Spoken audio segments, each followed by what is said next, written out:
Voy a explicar ahora el punto de las mitocondrias, el punto 7, y decir que las mitocondrias son orgánulos que están encargados de realizar la respiración celular.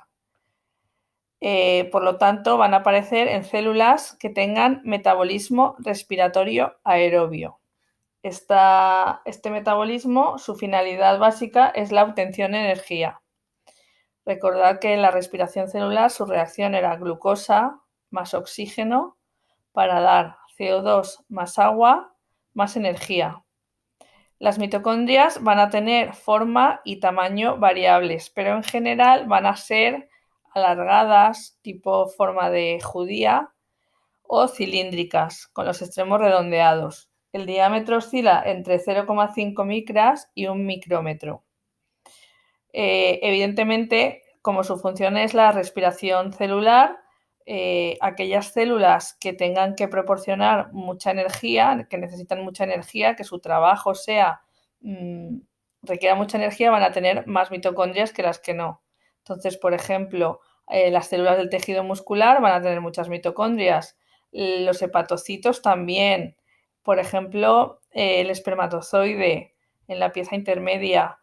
Y también hay algunos protistas, por ejemplo el tripanosoma, que es un parásito causante de la enfermedad del sueño, pues hay una mitocondria de gran tamaño. Aquí tenéis un dibujo de una mitocondria por microscopio electrónico de barrido. Y en la página siguiente tenemos la estructura y composición de las mitocondrias. Este dibujo no os lo vuelvo a hacer, no lo vais a tener que volver a hacer porque ya lo hicisteis en clase, pero destacar que la mitocondria tiene dos membranas. Estas dos membranas, la más externa es lisa y se llama membrana mitocondrial externa. La más interna tiene crestas o pliegues mitocondriales o invaginaciones y se denomina membrana mitocondrial interna. Entre estas dos membranas hay un espacio que se denomina espacio intermembranoso y la membrana interna delimita el interior de la mitocondria, que se denomina matriz mitocondrial. Otra de las cosas a destacar en la mitocondria es que tiene su propio ADN circular de doble hélice. Esto lo justificaríamos por la teoría endosimbionte que ya vimos. Siempre en PAU les gusta mucho cuando preguntan sobre mitocondrias o cloroplastos relacionarlos con esta teoría. Y decir también que tiene ribosomas 70S, igual que tiene la célula procariota. ¿Vale? Bien, en la membrana mitocondrial externa, que ya he dicho que es una membrana única, unitaria, continua, va a tener un elevado número de canales transmembranales.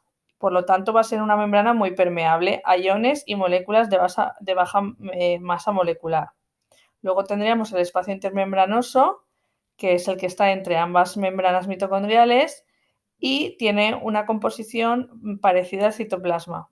Y después tendríamos la membrana mitocondrial interna, que es más importante que todo lo que acabo de nombrar ahora, que ya hemos dicho que presenta numerosas invaginaciones o crestas mitocondriales y lo que hacen estos pliegues es que incrementan la superficie de la membrana interna. Y esa membrana interna va a tener muchas proteínas. Destacar, por ejemplo, las cadenas de transporte electrónico y enzimas como la ATPasa o ATP sintasa, que van a ser responsables de la síntesis de ATP, que es una de sus funciones principales. ¿Vale? Si nosotros nos fijamos en estas ATPasas al microscopio electrónico, vamos a ver que están localizados a intervalos regulares en la cara matricial de las crestas mitocondriales y vamos a ver que aparecen como pequeñas partículas denominadas partículas elementales F0, F1. Además, en la matriz mitocondrial ya he dicho que hay ADN mitocondrial, ARN y ribosomas, con un coeficiente de sedimentación 70S, que es como el de la célula procariota, como las bacterias. ¿De acuerdo? Y ahí también vamos a tener enzimas implicadas en el ciclo del ácido cítrico o de los ácidos tricarboxílicos, también denominado ciclo de Krebs, y otras enzimas relacionadas con el catabolismo.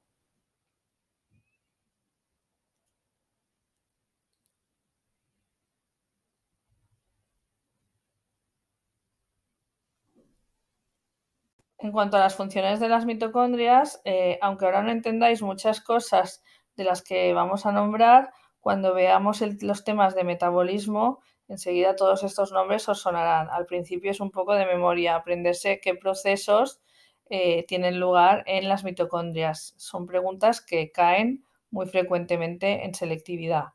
Entonces, la función de las mitocondrias, ya hemos dicho que su función principal es la de obtener energía para la célula, y esta función está compartimentalizada y se va a realizar principalmente en la membrana, en la matriz mitocondrial y en la membrana mitocondrial interna. En la matriz mitocondrial, ¿qué procesos van a tener lugar? Pues la beta-oxidación de los ácidos grasos, que es un proceso en el que se obtiene energía de las grasas, de los ácidos grasos, y la descarboxilación oxidativa del ácido pirúvico, que procede de la glucólisis. La glucólisis es un proceso en el que se degrada la glucosa. Esto tiene lugar en el citosol, la glucólisis, digo. Lo otro en la matriz mitocondrial. Luego también tiene lugar en la matriz mitocondrial el ciclo de los ácidos tricarboxílicos, ciclo del ácido cítrico o ciclo de Krebs. ¿Vale? En estas reacciones, el acetilcoenzima A, que se obtiene a partir del piruvato o también de la beta-oxidación de los ácidos grasos, se oxida completamente hasta CO2 y se obtienen además diversos intermediarios metabólicos y compuestos reducidos, NADH y FADH2. Y también se tiene lugar en la matriz mitocondrial la síntesis de proteínas mitocondriales. En la membrana mitocondrial interna, pues la membrana mitocondrial interna también es muy importante porque se realiza el transporte de electrones a través de la cadena respiratoria hasta el oxígeno y la síntesis de ATP por fosforilación oxidativa, procesos también súper importantes en el tema de metabolismo. ¿Vale? ¿Quiénes van a donar los electrones a la cadena transportadora? Pues el NADH y el FADH2. Y por último, destacar que el origen de las mitocondrias es un origen materno, es decir, una característica peculiar es que todas nuestras mitocondrias son siempre de origen materno, porque cuando el espermatozoide le introduce el material hereditario al óvulo, no entra en las mitocondrias. Entonces las mitocondrias que se generan siempre son a partir del ADN materno, de lo que ha quedado del óvulo. ¿De acuerdo? Bien. Entonces, al final todos somos un poquito más de nuestras madres que de nuestros padres, porque tenemos sus mitocondrias. ¿Vale? Y luego decir que la génesis de las mitocondrias, que es cómo se forman, es por bipartición y gemación.